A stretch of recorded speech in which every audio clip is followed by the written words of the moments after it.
Malubhag yung manong nasugatan ng Abu Sayyaf leader na si Isnilon Hapilon matapos tamaan ng kanyon. Ayon mismo yan sa AFP, o Armed Forces of the Philippines. Si Hapilon ang pangunahing target ng operasyon dahil sa koneksyon daw nito sa mga terorista sa labas ng Pilipinas. Live mula sa Iligan City, may report si June Veneracion. June? Jessica, kahapon ay naiulat natin ang tungkol sa pagkakasugat sa isa sa most wanted na terorista sa bansa na si Abu Sayyaf leader Isnilon Hapilon sa sinasagawang military operation sa bayan ng Butig, Lanao del Sur. Ngayon ay kinumpirma ito mismo ni AFP Chief of Staff General Eduardo Año. Pero sa kabila ng pagkakasugat kay Hapilon, tuloy-tuloy pa rin ang military operation papalapit sa mga terorista sa bayan ng Butig. Mula sa himpapawid, sila ang mga sandala ng mga tropa. Habang kumikilos ang mga ground troops, panay naman ang lipad ng mga MG-520 attack helicopter ng Air Force. Airstrike at heavy artillery pa lang ang pinapakawala ng armed forces. Hindi pa kasi naiinkwentro ng ground troops ang kanilang mga kalaban. Pero patuloy raw ang pag-abante ng mga sundalo papalapit sa pwesto ng Mauti Group, Abu Sayyaf at iba pang terorista sa kabundukan ng Butig. Dahil sa pagkanyo ng army na sugatan umano ang pangunahing target ng operasyon, ang Abu Sayyaf leader na si Isnilon Hapilon. Sa text message ni AFP Chief of Staff General Eduardo Año sa GMA News, kinumpirma niyang lubhang nasugatan si Hapilon. Isa sa mga report na natanggap ng militar ay nanghihina raw si Hapilon at ilang beses pa raw nawala ng malay. 4 na tao raw ang umaalalay kay Hapilon. Si Hapilon ang number 2 man ng Abu Sayyaf Group, kasunod ni Radulan Sahiron. 5 milyong dolyar ang pabuyang inaalok ng US government para siya ay makuha. Sabi ng security expert na si Professor Romel Banlawi, napakamahalagang personalidad si Hapilon para sa mga kasama niyang local terrorist. May mga koneksyon na raw ito sa mga terorista na nasa labas ng bansa. May mga puwersa ang Moro Islamic Liberation Front sa Lanao del Sur. Kaya bago inilunsad ang operasyon na tinawag na Haribon 4, nakipag-coordinate ang militar sa MILF para maiwasan ang inkwentro. Ang kawalan ng coordination sa MILF ang isa sa mga itinuturong dahilan ng madugong mamasapanong encounter.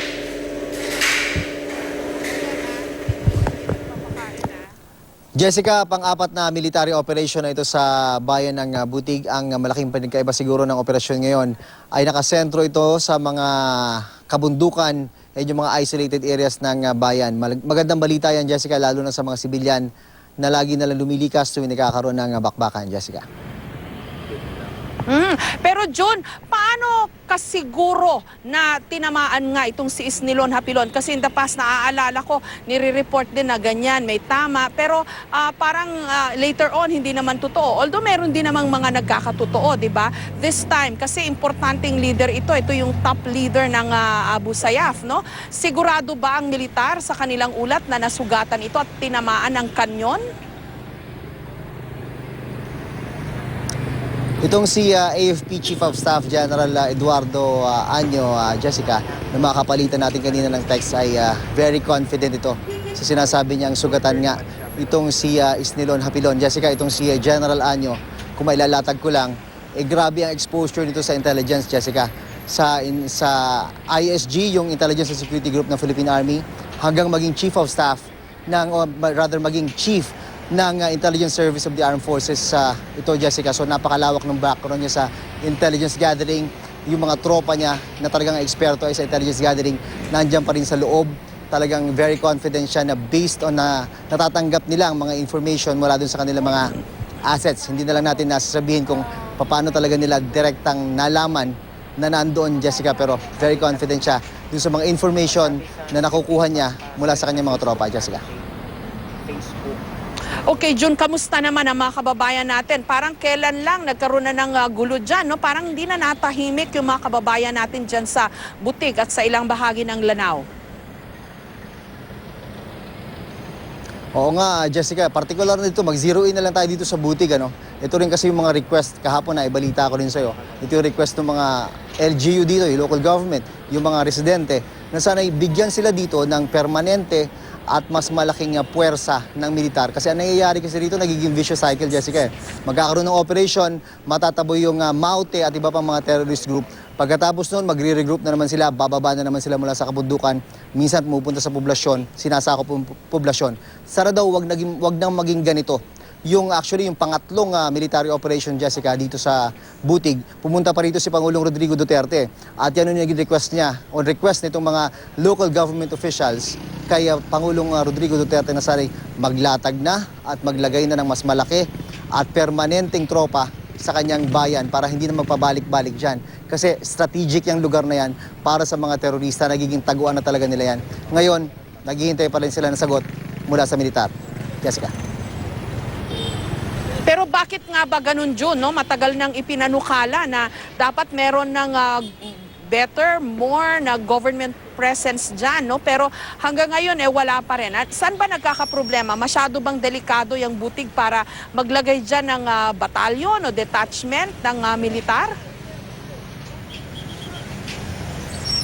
May isa nga tayong opisyal ng Armed Forces sa Jessica na natanong natin dyan kasi syempre tayo napag-relayan lang ng concern ng mga local government officials ng Butig at nasabi din natin doon sa opisyal na yon na bakit hindi pa nailalatag yung sinasabi nilang request kung seryoso talaga tayong ma-address itong problema na ito, itong vicious cycle na pabalik-balik yung Maute sa lugar na yan, sa remote municipality na yan ng Butig. Sinasabi naman nila ay gumagawa pa sila ng mga arrangements. On the table naman daw yung proposal na yan at seriously being considered by the leadership nitong AFP and the Department of National Defense, Jessica. Pero ngayon, iniintay pa natin kung kailan talaga darating at kailan talaga magkakaroon ng konkretong desisyon at konkretong aksyon sa request na yan ng local government ng Butig, Jessica. In the meantime, nakaka-concern, no? Nakaka-disturb itong balita, June, na magsasanib puwersa itong mga iba't ibang mga terrorist group dyan, no? Yung Maute, at hindi lang Abu Sayyaf na ngayon ang pinag-uusapan natin, ha? ISIS na. At tapos ang balita, no? Sinabi mismo nga ni Secretary Lorenzana kahapon, magtatayo sila ng caliphate, o parang yung sarili nilang unit of government dyan sa Central Mindanao. Kaya raw pumunta nga dyan si Isnilon Hapilon, no? Kasi yung Basilan, Sulu na base sa diskusyon din natin kagabi, madali daw masakop yun, makubkob, madaling makubkob. Kaya mas maganda raw na sa Central Mindanao nila ilalagay itong di umano caliphate na ito ng ISIS. Medyo mabigat na development ito, di ba? Ayaw nating maging tunog alarmist, Jessica, pero talagang serious concern ito security-wise. Isipin mo naman kung magkatotoo yan at makapagtatag talaga sila ng isang parang kanila na talaga na estado dito sa area na ito ng Lanao del Sur. At ang tatayo talaga dyan, Jessica, base dun sa plano, ay itong si Isnilon Hapilon. Siya yung tatayong Amir nung itatayong Islamic State dito kasi parang napaka-conducive daw nitong area na ito. Nandito yung support, lalo na, andito yung Maute Group, na talagang pwede na sabihin na ito na yung armed component. Although, alam naman natin na may mga component din ng mga armado itong si Isnilon Hapilon.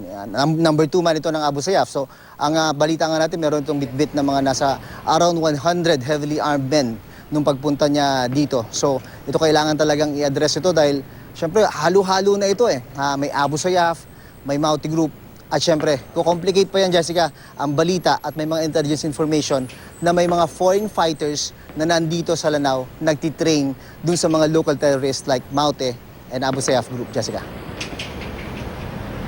Maraming salamat sa iyo, June Veneracion, at ingat kayo dyan sa Iligan at sa Lanao.